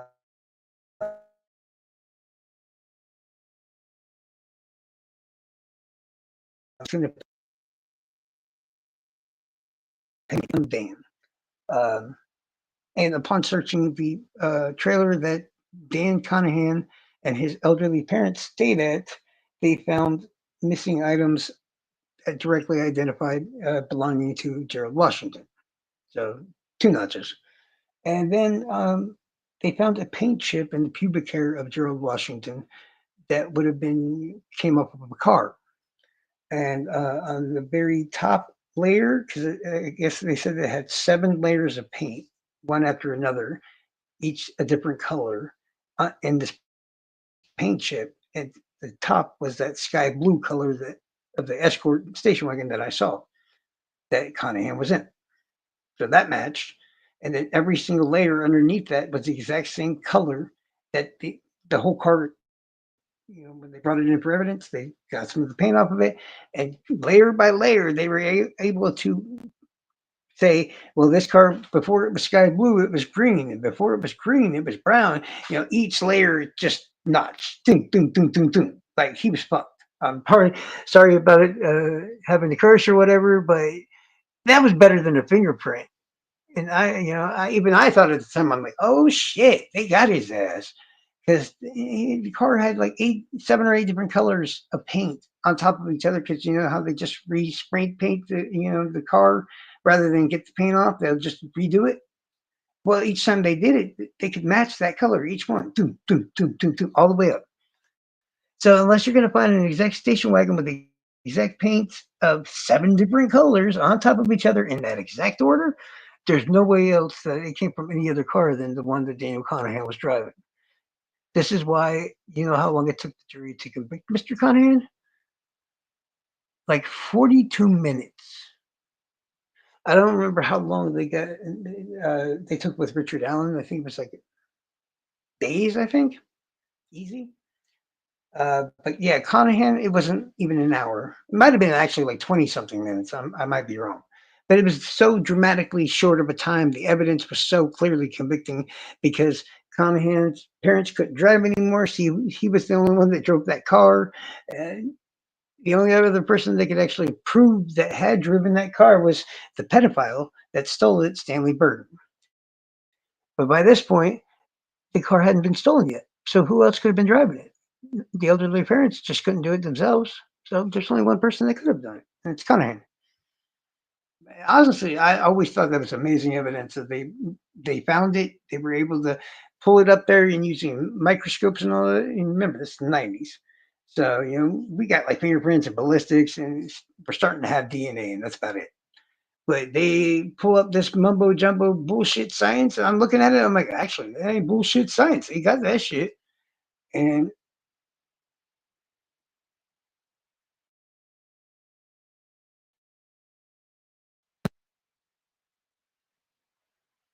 yeah, it's 2 disappearances that went out of Naples, Florida. Uh, Felipe Santos and Terrence Williams. Felipe went missing in 2004, and Terrence Williams went missing in 2008. Both were detained and taken into custody by the same detective, Steve Calkins. Both were given similar bullshit stories by Calkins about what he ended up eventually doing with them, and both have never been seen since. Oh yeah. I mean, it's a lot of these cases. The only reason that they have anything other than old ass documentaries is because I literally would bug the shit out of people. Like, I don't know if you ever watched the YouTuber Unsolved No More, which I do believe he's a piece of shit hack now. And I'm sorry I ever gave him some of these cases in the first place because he pissed me off. Multiple reasons why. I'm just not going to get into it very much right now. But if you like him, that's fine by me. To each their own. But he's a hack and a thief and all kinds of other stuff, and I don't like him at all. And True Crime Garage, I got them to do a case episodes on the Fort Myers 8 and the Hog Trail murders. There are new documentaries on these cases, the Terrence Williams and Felipe Santos, the Hog Trail murders, and the Fort Myers 8. There's all kinds of new documentaries and stuff that, like I said, I had downloaded. I was going to play some of them, but you can find them directly on YouTube, free to watch or whatever. Um, it's all people I bug the shit out of. They just saw that go on and post on these mystery subreddits, and basically massive amounts of victims. Like I said, Conahan had a total of about 25, and no, 26, and he was convicted for one. So yeah, 26 victims, 26 bodies that have been found. There's still a lot of wooded areas between Naples and Northport. A lot. There's 4 counties all going up and down. Everyone, if you go down the interstate, each of these turnoffs that you get on to go to each of these cities or in these counties, it's all wooded. And the perfect spot that if you were going to hide some skeleton or something like that or a body, yeah, there's more victims out there. I'm pretty sure even the cops know that, but they just haven't found them yet. Last 2 were found in 2018 in Port St. Lucie, and they do believe once again belonged to Daniel Conahan. And as I said at the very beginning of this, I received an email the other day that they're retesting probably 5 items that were found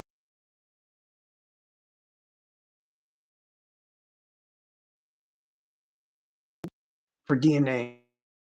And there might be a chance that this piece of shit thinks he's going to get out of jail, but no, he's not. He might get out of jail, but not for long. Was that song by Reba McEntire, The Lights Go Out in Georgia? Yeah, they won't find his body, I assure you of that. But as I was saying, yeah, Conahan was convicted in '96 and put on death row for the one murder of Gerald Washington, where he still remains to this day.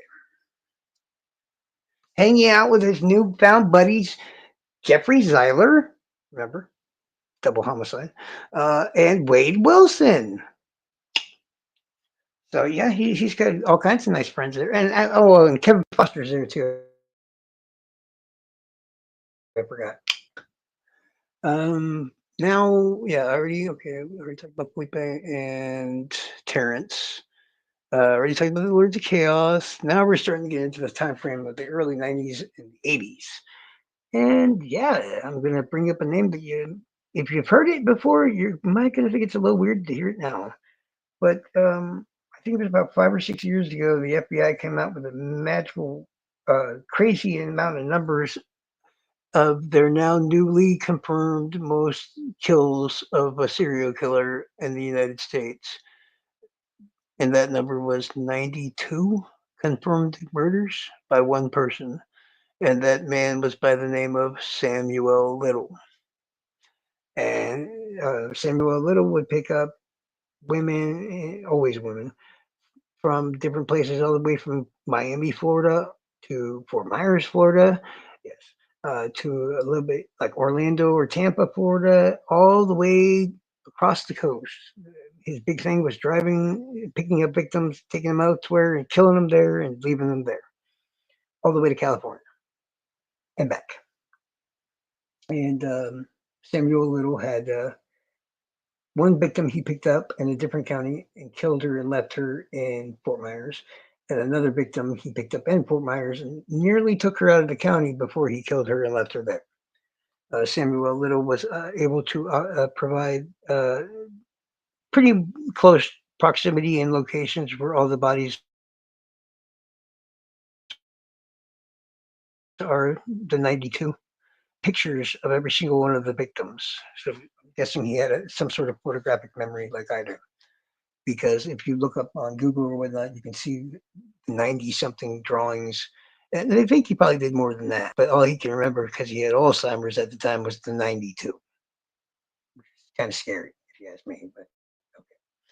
And if I remember right, one of those victims was found in '87, and the other one was found in like '90 or '91. Yeah. And once again, 2 victims, Fort Myers. Simple as that. Making sure I'm not forgetting anybody.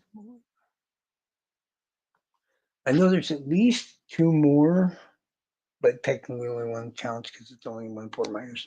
We had a pedophile in Cape Coral in the 80s. Arthur Good the third or some shit was his name. Um, he picked up this little 7-year-old boy and took him somewhere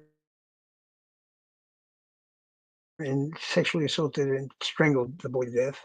And he wasn't caught right away because they didn't, have DNA or any of this other shit. So he hauled ass to get out of Lee County because he knew he was going to get caught. And his parents were still, I guess, doing a winter home thing here.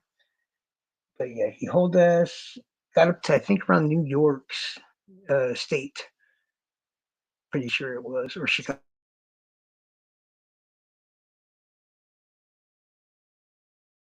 or somewhere in that area. And he did the same thing to the little boy.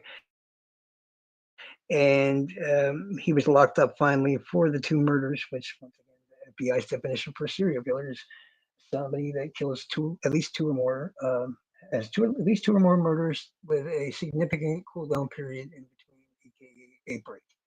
And since there was nearly 2 months between the two murders, then yes, he is also considered a serial killer.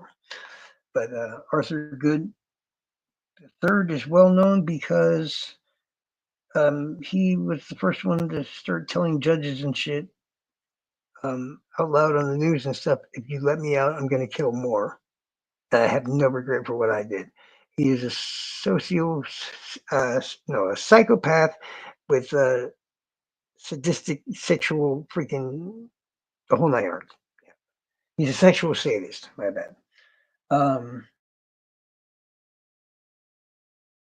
So it's nothing. As I said, he said he would do it again and again and again, and he would never stop. Um, he was put on death row for his Florida crime, and a lot of people tried to save him because they said he had mental problems, which I mean, I guess he did, but no, we fragged that motherfucker. And yeah, I know I agree with that completely. We did the right thing.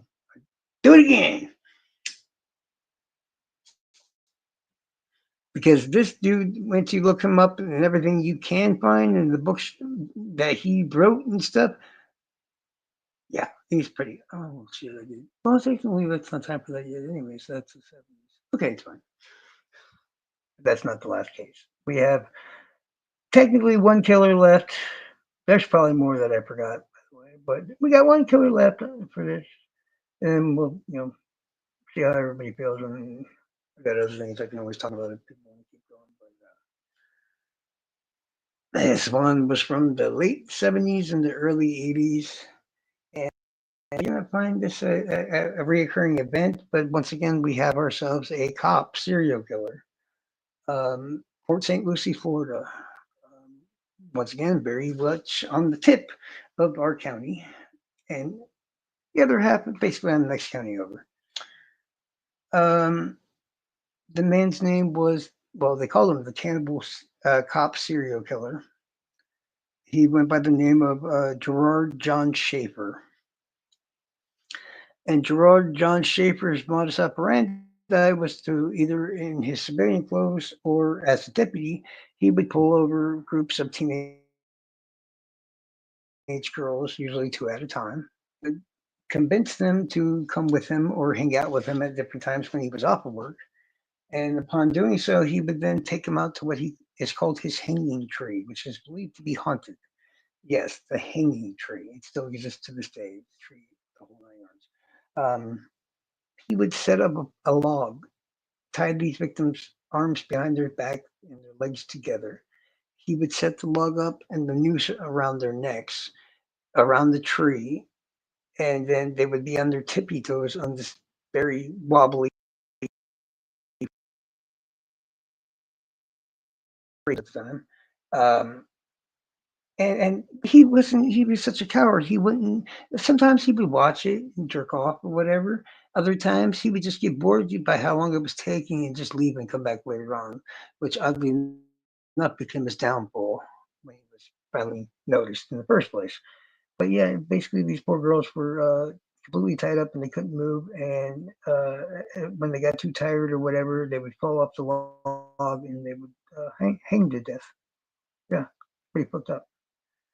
Um, the reason he was caught at all because most of these bodies they still haven't found. I think they found two living victims that escaped him, which is what I'm about to talk about, and four murdered victims that he's also been linked to, etc. Um, he kidnapped two girls and his deputy cruiser, took them out to the woods to the hanging tree, which is at a park near where he used to live. He did the whole log thing and all that other stuff. And it was taking so damn long, and he had to go get something to eat and stuff. Or I think he was still on call too. So he left. Well, somehow one of these girls was able to get herself loose, get an arm loose, and then she got her the rope off her neck, and then helped her friend out. And these girls proceeded to go right to happen. And oddly enough, that was where Gerard John Schaefer worked at. So when Schaefer returns later on, hoping to find dead victims, and they're completely gone, he proceeds to freak out and call up his superior officer, his captain, and say, "Hey, boss, I kind of fucked up. I was trying to teach a lesson, blah, blah, blah." And his boss says, "I need you to come in here right away." But mind you, they had already found two murdered victims, very similar, with rope marks around the necks and all the other stuff. So, once they know all this shit, I think at first they just suspended him, but very soon after he was arrested for kidnapping, two counts of it, kidnapping, and then they linked him to the other two via the rope marks and how they were tied up and where they were at and all this other shit. And he was put on trial for kidnapping the two victims that lived and the murder cases for the two that died. And he was convicted and was, I think he was put on life for that. I know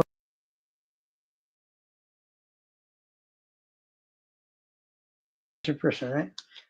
But in the process, he met a true crime writer and investigative journalist by the name of Sandra London, who has done a lot of big, massive bestseller books about Tim Bundy, um, Danny Rowling, the Gainesville Ripper, and a bunch of other people. She's very well known as a writer in the true crime community, basically.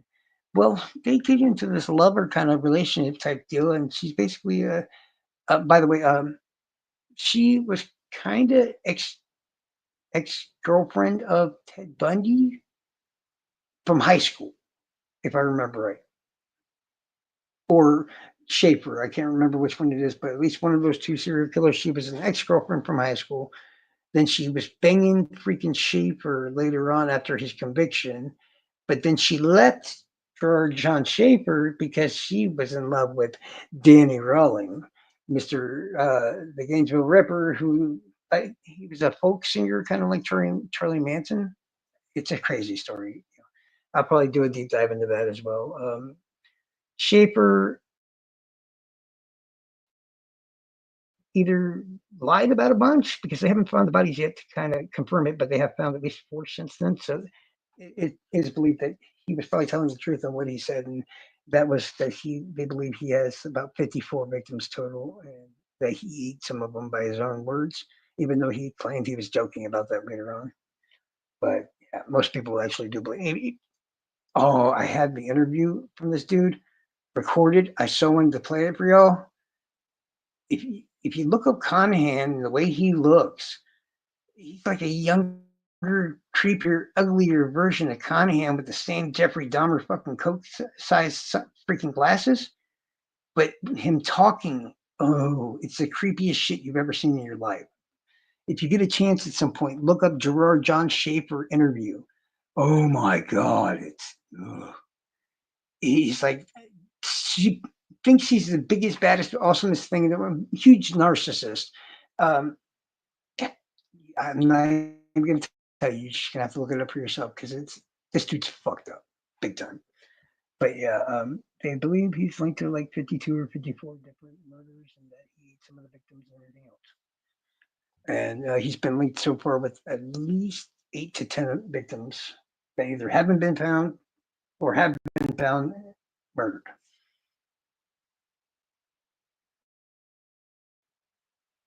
You like what?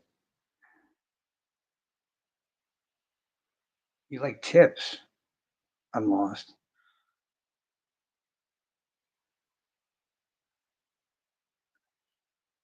But yeah, in these cases, if you somehow know any information, which I highly doubt any of you do, because you basically would have to be from Florida to even know about these cases, because it seems the true crime community, well, it depends on the case, which doesn't make any sense to me. It never has, because you hear about the Madeline Soto case or Soho or whatever the hell it is case, all and the Stephen Stearns, or Stephen Stearns or whatever, all over the news. The Melly shooting second trial and first trial, all over the news. Casey Anthony, et cetera, et cetera. Many Florida cases you will find all over the news, but then all kinds of cases that are from Florida and stuff, it's like people never even heard of.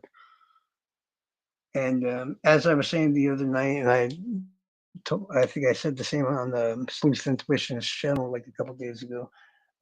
Boca Raton, which is a little bit outside of Lee County, but fuck it, we're gonna count it for right now. They had at least either 5 homicides, murders, or seven. I'm not sure. I always forget to look that up. But it was a lady by herself, but they don't think that that's probably connected, but it might be because she was found dead and murdered at the Boca Raton Mall. After that, we had a victim that's a mother and her son. They are able to do what the killer wants. He doesn't kill them, and they escape.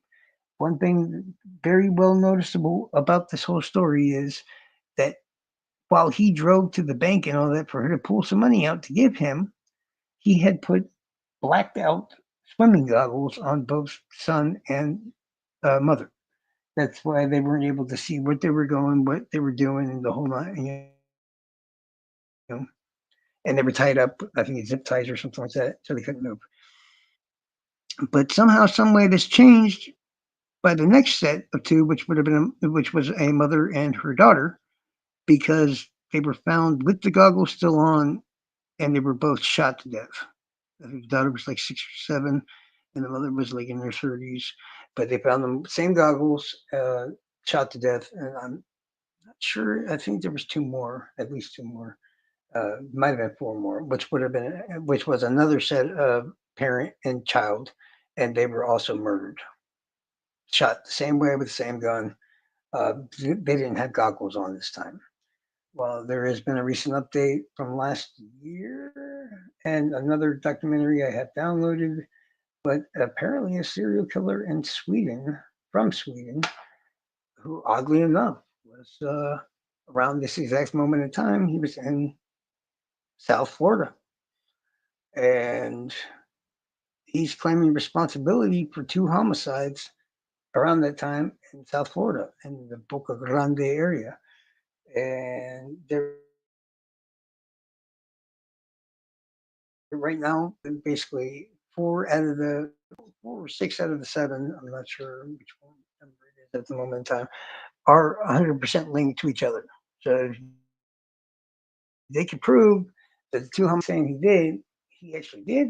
Well, they're going to be able to attach the other ones to him too, including the 2 that he let go.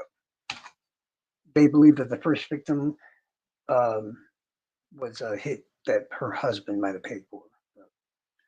I think the husband's dead now, so it's not really going to help us anyway in the first place. They all were committed to the same. They were kidnapped from the same mall, taken to banks, made to pull out money, and then yada yada yada. I think one of the victims, the first 2, he actually did shoot and kill. She didn't have money, like she didn't have bank card, she didn't have a way to pull money out. She didn't, I think she had a credit card, and that's all she had.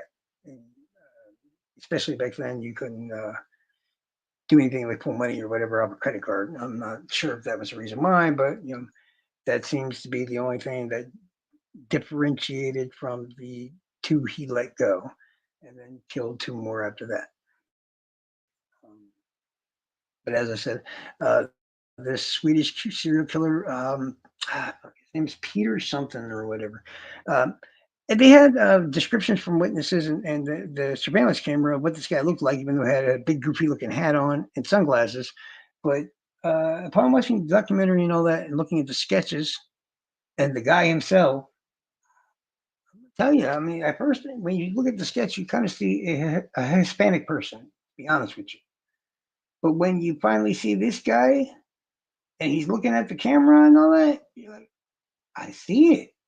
Maybe he wasn't Spanish. But basically, that's what you let the documentary. I'm still trying to figure out a way how to get all this on there or whatever.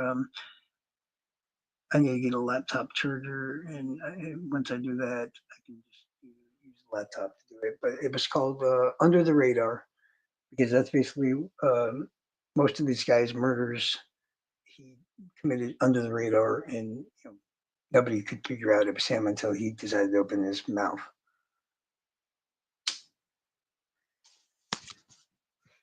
And like I said, I apologize. I'm probably skipping a few cases here and there and all that, but I mean, it's not like I ain't got a million years, and yeah,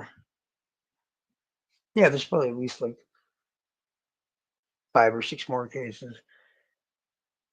Hmm, I'm thinking, okay, Arthur P. Good, he's already in here. Samuel Little, I don't think I'm figure him out. But anybody got any questions or anything they want to know about Florida shit? Because there's more killers all over. I mean, if you just go one more county down, you got more serial killer cops and all kinds of other stuff. This is not a very nice place. You probably don't want to. I mean, yeah, unless it's you want to go to Disney or something like that, you probably should stay the hell away from Florida. It looks really lovely. It looks really pretty. It's trap. That's how we get you here, so we can murder you. Oh yeah, oh yeah. I'm an idiot. Back in the early '80s, also, there was a girl found. I think she was 12. I forgot her name. I apologize, but she was found. Well, technically, that's when she was found in the grass, nude, strangled, and dead, and sexually assaulted. Oddly enough, when the witnesses called the cops, an officer that worked that area, a deputy, pulled up. And as I said, they found her on the grass. The witnesses, the first responding witnesses did. He took their testimony down and then told them they could leave. But here's where the story gets a little bit crazier. Upon doing so, the next cops pull up about an hour or so later to work the scene. Well, they found the victim in a canal nearby. So you get what I'm saying? Yeah. Even though he was long dead by the time they figured all this out by talking to the original witnesses who told them that she was initially found in the grass because everybody knows that there's two main things that can kill DNA on any victim at any crime scene, and that is fire and water. And it is believed that he had killed this girl on his beat. And when he was hoping that she wasn't going to get found that quickly, but when she was, he had no other choice but to tell the witnesses to leave and then toss her into the canal and let her sit in there for an hour or so, killing off any DNA they could have found on the victim itself. And he was never caught. He retired with all ranks and honors and passed away at the age of 82. Creepy looking bastard, just kind of looked like George John Schaefer. And they believe he's a alleged serial killer as well. So that's just in this, right around this county, there's 3. Hawkins, yeah, Schaefer, and I forget this name, guy's name too. But he's an alleged serial killer. Right outside our county, it's 2 more, maybe 3. Yeah, Gore, uh, what's his name? Duckett. Yeah, Duckett, Gore, and Mariano. I forget that guy's name, but he was like a vigilante serial killing cop or whatever down in Miami in that area. if you go one county out of Lee County, it's not too far. You get to Miami because we're about 90 miles or so from Miami, one direction, and we're about 140 miles or so from Tampa and Orlando in another direction, and about 120 miles across the state is West Palm Beach and stuff. So I appreciate how long it's been about 2 hours. It's not right. That's not too bad. I'm waiting on the charger to come in for the laptop, and that's when I'll be able to start to actually incorporate the whole slideshows and the actual video parts of the video. So I apologize for once again making everybody just have to deal with audio. It's kind of lame. I was expecting at least somebody to show up and rate it, but it's cool. A couple of old friends showed up, so that's cool. But yeah, I'm gonna be doing more Florida cases and stuff because they're easy for me to remember. Because yeah, and people don't talk about them as much and stuff. And a lot of these are all unsolved murders, unfound bodies, all this other stuff, and alleged serial killers like Duckett. Duckett killed two little 13, 14-year-old girls named Teresa Maccabee in Marriott County, Florida, and then right next to Marriott County, Florida, after he was kicked off the force for Teresa Maccabee's murder. He went to Polk County to work next to a fair in the mines. And while he was there, Jennifer Weldon went missing and they found her murdered just like they found Teresa Maccabee. And his house was on the way that she took to get to the fair that day. And what's crazy about that is, for one, if you listen to his interview, he damn sure sounds like he's got honest and he will almost fool just about anybody. Even I felt fooled a little bit because it's a nice southern boy that you don't think he'd do something like this. And that's what everybody basically thought. But upon doing a bit of an investigation and looking at the amount of evidence, it's like, holy shit, no, he's the bad guy. After that, while Duckett was on James Duckett, Deputy James Duckett, or officer, I think he was a city cop, but his son, after he's basically put on death row for the one murder, no conviction for Grady Judd's Polk County on Weldon's murder. That's still an open case, by the way. Um, and I pissed Grady Judd about it. I contact him like once a month, and I asked him what's up with Jennifer Weldon, and he's gotten really not happy about hearing from me. But I'm like, well, then fucking solve the case, bro. Come on. And yeah, he's pretty fun to piss off. So. And okay, here's where it gets weird. His own son, Duckett's son, was married to a lady. I think her name was Rosemary Duckett or something like that. Miranda Duckett, maybe Melinda. Oh, Melinda Duckett. Okay. Now Melinda Duckett might sound familiar, might not, but she was a half Asian or all Asian woman, or that or mixed Asian with white. And her son, she was feeling somewhat suicidal. Her son goes missing. She's the last one who's seen her son or whatever in Florida. um, they've never found the body, and they're not sure to this day what happened to the son of Melinda Duckett and the son of James Duckett, the serial killer. Now, why that's also part of the infamous case thing. They got Melinda Duckett to take an interview with Nancy Grace.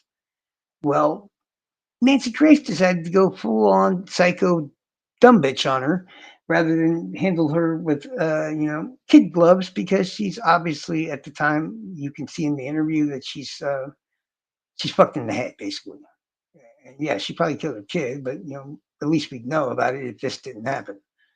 Nancy Grace goes nuts on her. Melinda proceeds to go home and kills herself.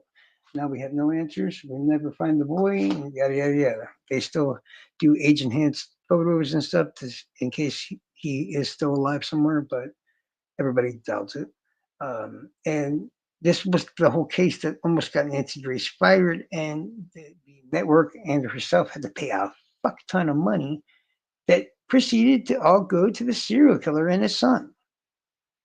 No joke. And oddly enough, yeah, it's Florida. All these weird ass cases are fucking connected. Um, James Duckett tried to push for new evidence testing by the FBI. I think it was in 2010 or 2011. And then retracted that statement because at the time he didn't want to pull attention away from them trying to find his missing grandson.